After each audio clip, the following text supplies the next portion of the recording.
ಕ್ಷಮಿಸೋ ಎನ್ನ ಅಪರಾಧವ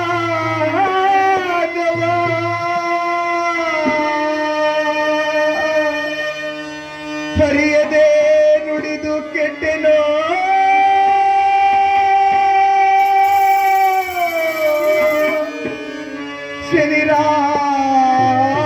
ಶನಿರಾಜ ಪರಮಾತ್ಮ ಶನಿದೇವ ನನ್ನ ರಾಜಸಭೆಯ ದುರಂಕಾರದಿಂದ ನಿನ್ನ ಶೌರ್ಯ ಬೆಂಬಲವನ್ನು ಹರಿಯದೆ ನುಡಿದು ಕೆಟ್ಟಿರುವ ಪರಮಾತ್ಮ ನನ್ನ ರಾಶಿಗೆ ಒಲಿಯದೆ ನನ್ನನ್ನು ಕೊಡಬಾರದ ಕಷ್ಟಗಳಿಗೆ ಗುರಿ ಮಾಡದೆ ಹರಿಯದೆ ನುಡಿದ ನನ್ನ ತಪ್ಪುಗಳನ್ನ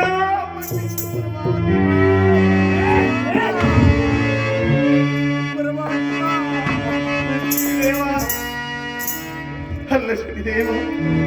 ತುಂಬಿದ ರಾಜಸಭೆಯೊಳಗೆ ನುಡಿದೆ ಎಂದು ನನ್ನನ್ನು ಶಿಕ್ಷಿಸುವೆಯ ನಿನ್ನನ್ನ ಕರ ಮುಗಿದು ಹಂಗಲಾಚಿ ಬೇಡುವೆ ನನ್ನ ರಾಶಿಗೆ ಒಲಿಯಬೇಡಪ್ಪ ಶನಿದೇವ ನನ್ನ ರಾಶಿಗೆ ಒಲಿಯಬೇಡಪ್ಪ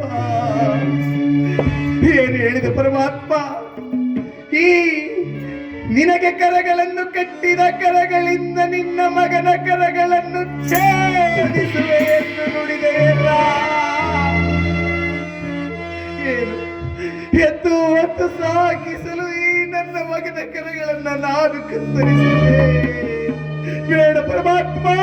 ಬೇಡ ಶಿವದೇವ ಏನು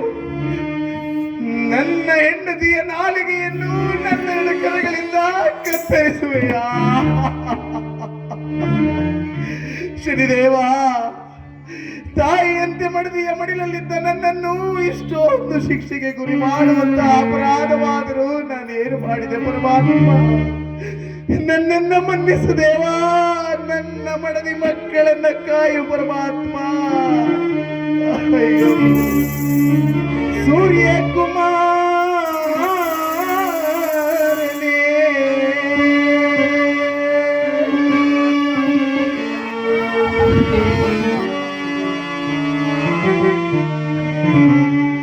ಛಾಯಾ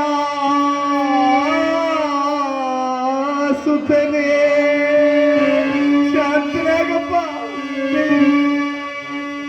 ಸೂರ್ಯ ಕುಮಾರನೇ ಛಾಯಾ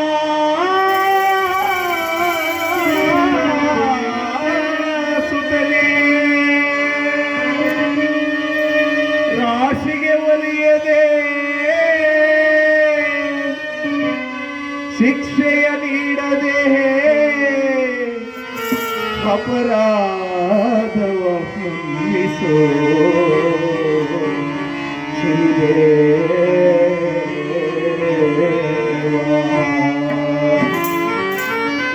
ಪರಮಾತ್ಮ ನನ್ನನ್ನು ಮನ್ನಿಸು ಪರಮಾತ್ಮ ಇನ್ನೊಂದು ಬಾರಿ ಈ ರೀತಿ ತಪ್ಪನ್ನ ನುಡಿಯುವುದಿಲ್ಲ ಪರಮಾತ್ಮ ನಿನ್ನನ್ನು ಜರಿಯುವುದಿಲ್ಲ ತಂದೆ ನಿನ್ನನ್ನು ಜರಿಯುವುದಿಲ್ಲ ತಂದೆ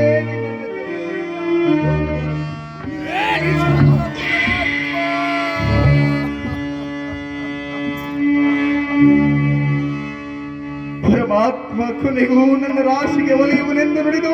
ಹೋಗಿಬಿಟ್ಟನಲ್ಲ ಇನ್ನು ಮುಂದೆ ನನ್ನ ಗತಿ ಏನು ನನ್ನ ಕುಟುಂಬದ ವ್ಯತೆ ಏನು ಇರಲಿ ನಾವು ನುಡಿಯುವ ಸತ್ಯವು ನಮ್ಮಲ್ಲಿದ್ದರೆ ಪರಮಾತ್ಮ ನಮ್ಮನ್ನ ಕಾಯುವೆನು ನಾವು ನನ್ನ ಮಡದಿ ಮಕ್ಕಳೊಂದಿಗೆ ಸತ್ಯವನ್ನ ಹಿಂಬಾಲಿಸುವ ಯಾವುದೇ ಕಷ್ಟ ನಷ್ಟ ಬಂದರೂ ನಿಷ್ಠೆ ಬಿಡದೆ ಸತ್ಯವನ್ನು ಬಿಡದೆ ಪರಲೋಕದ ಭಗವಂತನ ದಯೆಯಿಂದ ನಾವು ಮುಂದೂಕೋಣ ನಾನು ನನ್ನ ಹೆಂಡತಿಗೆ ತಿಳಿಸಿ ಬರುವೆನು ಪರಮಾತ್ಮ ದೇವ ಇದಾದ ಮೇಲೆ ಅಲ್ಲಿನ ಒಬ್ಬ ಮಂತ್ರಿ ತಂದೆಗೆ ಹಾಸ್ಯ ಪ್ರಸಂಗ ಇತ್ತು ಅದೊಂದು ಹಾಸ್ಯ ಪ್ರಸಂಗವನ್ನ ಮಾಡ್ತೀವಿ. ಅಪ್ಪ